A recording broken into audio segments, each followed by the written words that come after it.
बहुत धन्यवाद। मैं 1 मिनट चाहूंगा दिनेश जी इनका उत्तर देने के लिए। इन्हें तो शुरू कर दो तो फिर ये भाषण यहीं दे लेंगे। इन्हें पंजाब में तो बुलाया नहीं जा रहा है कहीं भाषण देने के लिए, और ना कोई जनता सुनने को तैयार है। तो ये यहाँ टेलीविजन पे बैठ के भाषण देंगे, लोग अभी भी दिए ही जा रहा है, अभी भी भाषण दिए ही जा रहा है। ये सुनेंगे नहीं। अरे भाई सुन तो लो, अरे सुनने की तो हिम्मत रखो, अरे सुन तो लो ना। चलिए मुकेश जल्दी में क्या आप, अरे सुन लीजिए, अरे मुकेश जी सुन लीजिए, इतनी बौखलाहट क्यों है? अरे क्यों परेशान है इसमें? अरे होगा वही जो, अरे भाई, अरे सुन लीजिए, अरे मुकेश जी चलिए मैंने आपको पूरा समय दिया। मुकेश जी आपको पूरा समय दिया, मैं सबको समय दे रहा हूँ पूरा। आप अपने आराम से निश्चिंत होकर बात रखिए, कोई जल्दबाजी नहीं है हमें। अरविंद जी को जेल भेज दीजिए आप। हम उस तरह की प्रतिस्पर्धा पर बिल्कुल विश्वास नहीं रखते जहां लड़ाई झगड़े, मारपीट, अपशब्द, गाली गलौच। हम बिल्कुल शालीनता के साथ, आप अपनी बात रखिए, सबको एक एक करके अपनी बात रखनी दीजिए। हम बिल्कुल टीआरपी की दौड़ में नहीं है। हम सिर्फ ये चाहते हैं कि आप जो बात रख रहे हैं, अपना पक्ष रख रहे हैं, वो पूरी तरह से रख पाए, लोगों तक सही जानकारी पहुंच पाए कि वाकई में चल क्या रहा है। चलिए गोपाल जी। दिनेश जी, सबसे पहले मैं ये कहना चाहता हूं कि क्या मिलिए ऐसे लोगों से जिनकी सीरत छुपी रहे, नकली चेहरा सामने आए, असली सूरत छुपी रहे। ये जिस तरह से इन्होंने इतना लंबा भाषण दिया, क्या इस भाषण से क्या होने वाला है? आप फ्री की राजनीति करने निकले, राष्ट्रवाद इनका कोई मुद्दा नहीं, धार्मिकता इनका कोई मुद्दा नहीं, आप बेरोजगारी इनका कोई मुद्दा नहीं, देश का विकास इनका कोई मुद्दा नहीं। क्या मुद्दा है? बिजली पानी, बस 2 जगह से शुरू होते हैं और यही बात खत्म हो जाती है।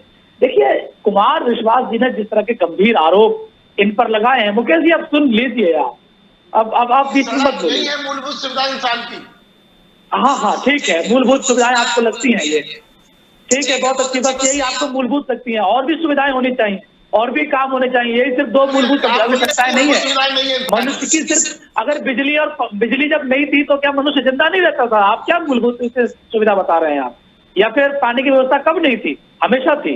आप केवल इन 2 बातों को लेकर आप ये नहीं कह सकते आप विकास कर दिया। विकास के कई सारे आयाम होते हैं, विकास के कई सारे आयाम होते हैं, वो आपके नजर में नहीं है और आपको पता भी नहीं है, क्योंकि ना आपको राष्ट्र से मतलब है, ना देश से, ना विकास से। आपको क्या मतलब है? आप क्या जाने, पता ही नहीं है आपके लिए। पता नहीं कहाँ से राजनीति शुरू की है और कहाँ। आप क्या आरोप लगा रहे थे कि भाजपा वाले वोट मांग रहे हैं, कह रहे हैं कि हमें नहीं तो भाजपा को दे देना, अकाली को दे देना, आम आदमी को मत देना।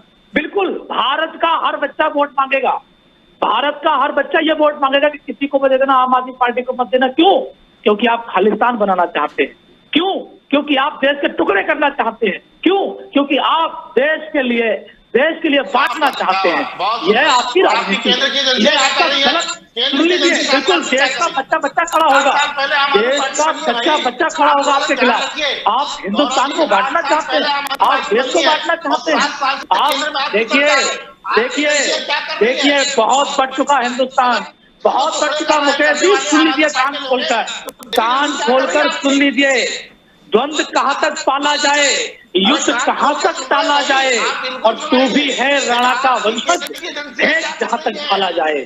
तब तक हम ईरान तक हुआ करते थे। एक समय पूरी दुनिया में पूरा भारत हुआ करता था, आर्यवर्त हुआ करता था। घट घट कर आवाज, किसी की तरफ से आवाज आ रही है पलट के, मेरी सुन नहीं पा रहा। कृपया अपनी आवाज बंद करिए, आवाज बंद करिए। लौट के आवाज आ रही है मेरी तरफ लौट के आवाज आ रही है, किसी की आवाज लौट के आ रही है। मेरी आवाज मुझे वापस सुनने को मिल रही है। दिनेश जी थोड़ा ये सही कराइए, आवाज पलट के आ रही है मुझे। चलिए, मैं टीम से कहूंगा थोड़ा सा अगर तकनीकी कोई समस्या है तो उसको सुलझाएं। चलिए मैं जारी रखता हूं। मैं ये कहना चाहता हूं कि भारत एक समय ईरान तक हुआ करता था दिनेश जी, और ईरान से घटते अब आप देखें हल्के हम लोग ईरान से हटे, अफगानिस्तान से गए, अफगानिस्तान के बाद में पाकिस्तान से गए, पाकिस्तान के बाद अब आप देख रहे हैं कि बर्मा हमारे यहाँ से निकल गया, श्रीलंका, नेपाल, तिब्बत, ये सब भारत के हिस्से एक दिन हुआ करते। लेकिन घटते आज हिंदुस्तान यहाँ रह गया है कि दुनिया का सबसे बड़ा देश है। बोलने की आदत है कि आपको बीच में, मैं आपके बीच में नहीं बोला था, आप क्यों बेवजह बीच में बोल रहे हैं? आपका नंबर आया था, बोल लीजिएगा।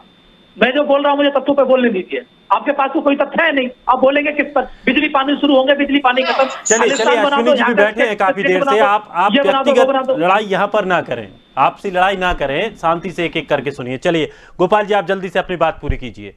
अपनी बात पूरी करने जा रहा हूं। मैं ये कहना चाह रहा हूं कि भारत आज 7वां सबसे बड़ा देश है क्षेत्रफल में, लेकिन कभी ये नंबर 1 हुआ करता था। इसी तरह की विचारधारा में भारत के टुकड़े कराए और टुकड़े होते गए, फिर एक खालिस्तान बनाने की तैयारी हो रही है। ये भारत का, और आपको लगता है कि भारत का बच्चा आपको वोट देगा? गोपाल जी, आपको वोट देगा? गोपाल जी, गोपाल जी, खतरा आपके खिलाफ खड़ा होगा। गोपाल जी, आप कह रहे हैं कांग्रेस आम आदमी पार्टी की विचारधारा सही नहीं थी, और चलिए मुकेश जी आप सुनिए, मैं आपकी बात रख रहा हूं, मैं आपकी अपने शब्दों में रख रहा हूं आपकी बात। आपने कहा कि आम आदमी पार्टी, कांग्रेस, इस तरह की जो पार्टियां रही, इनकी विचारधारा ठीक नहीं रही। 7 साल से आपकी विचारधारा है, आपकी पार्टी की विचारधारा है, पूरे देश में है, केंद्र में है। भारत का कितना हिस्सा आपने बढ़ा लिया? चलिए पहले घटते घटते हम कम हो गए, लेकिन अब हमने कितना विस्तार कर लिया? क्या हमने 1-8 किलोमीटर जगह बढ़ा ली है भारत में? इसका उत्तर देना चाहूंगा दिनेश जी। यह सर्वविदित है, पूरा देश जानता है, पूरी दुनिया जानती है कि कश्मीर हमारा अभिन्न हिस्सा था, लेकिन उस हिस्से पर कितनी गोलीबारी होती थी, बमबारी होती थी, आतंकवादी गतिविधियां होती थी। हम यहाँ तक कि श्रीनगर में अपना तिरंगा नहीं फहरा सकते थे। बताइए, उसे भारत का हिस्सा कैसे कह सकते थे? नाम का भारत का हिस्सा था, वहां पर आप वंदे मातरम नहीं कह सकते थे, हिंदुस्तान जिंदाबाद नहीं कह सकते थे। भारतीय जनता पार्टी ने धारा 370 हटाकर उसे पूरा हिंदुस्तान, आप देखें जिस चौक पर कभी भारतीय झंडा नहीं फहरा, आज वहां पर जनगण मनगण अधिनायक होता है, वहां पर वंदे मातरम की गूंज उठती है, और वहां पर हमारा तिरंगा क्या शान से फहरता है। इसका जवाब अश्विनी जी बहुत अच्छे से दे सकते हैं। अश्विनी जी इसका जवाब बहुत अच्छे से दे सकते हैं, वो जम्मू से ही हैं। दिनेश जी, मुझे 30 सेकंड जी। तो जिस तरह से जम्मू कश्मीर को देर का मैं इनकी 370 हटा दोनों प्रवक्ताओं की बातें सुन रहा हूं, और आपने मुझे बहुत कम टाइम दिया है। इन देश की चलिए गोपाल जी, पूरा अधिकार है, देश को मैं सच्चाई बताऊंगा, भारतीय जनता पार्टी की सच्चाई क्या है। चलिए हमारी विचारधारा हमारी तय है कि हम पीओके के लिए भारत का हिस्सा बनाएंगे, और बहुत जल्दी ये होगा। चलिए, दिल्ली में केंद्र 3 बार के मुख्यमंत्री, 3 बार सरकार बनी आम आदमी पार्टी की। अगर हम चिंता न करिए, झक नहीं मरा रही है, आपकी जांच भी होगी और पता भी चलेगा कि आम आदमी पार्टी के मुखिया क्या, अरे सुनिए आप, अरे झक नहीं मना रही है भारतीय जनता पार्टी, झक नहीं मना रही है भारतीय जनता पार्टी। चलिए अपने शब्दों का, अपने शब्दों पर आप थोड़ा सा नियंत्रण रखें। केजरीवाल जी चलिए, कहाँ है? खालिस्तान को पनाह देते हैं आप, खालिस्तान के समर्थक हैं आप, चाहते हैं खालिस्तान अलग हो के प्रधानमंत्री बनेंगे आप, देश की सिक्योरिटी से खिलवाड़ कर रहे हैं आप। आपको शर्म आनी चाहिए, शर्म आनी चाहिए आपको, आप देश की सिक्योरिटी के खिलाफ खिलवाड़ कर रहे हैं आपको शर्म आनी चाहिए। और आप यहाँ पर भारतीय जनता पार्टी के लिए कह रहे हैं कि भारतीय जनता पार्टी झक मना रही है, क्या आपके सहयोगी कह रहे हैं ये बात? ये चलिए बहुत बड़ा इश्यू है। चलिए शब्दों की थोड़ी सी मर्यादा बनाए रखिए। गोपाल जी। बिल्कुल दिनेश जी, मैं कहना चाहता हूं, जिस प्रकार से मेरे साथ अभद्रता कर रहे थे, इनसे और ज्यादा इससे उम्मीद क्या हो सकती है? आप इनके मुखिया को देख लीजिए, अरविंद केजरीवाल जी, मोदी जी के लिए क्या क्या कहते हैं। आप इनसे इससे ज्यादा उम्मीद नहीं कर सकते। इनको भारतीय लोकतंत्र में आस्था नहीं है। अगर इनको भारतीय लोकतंत्र में आस्था होती, इनकी आवाज कौन करती, इनकी आवाज कौन की? अब ये मेरा समय है, ये मेरा समय है बोलने का, ये मेरा समय है। अब आप सुनिए, मैंने आपको पूरे प्रेम से सुनाया, आप मुझे सुनिए, आप सुनिए। देखिए, इनका भारतीय लोकतंत्र में कोई विश्वास नहीं है। अगर इनका भारतीय लोकतंत्र में अगर कोई विश्वास होता, ये खालिस्तान बनाने की बात करते।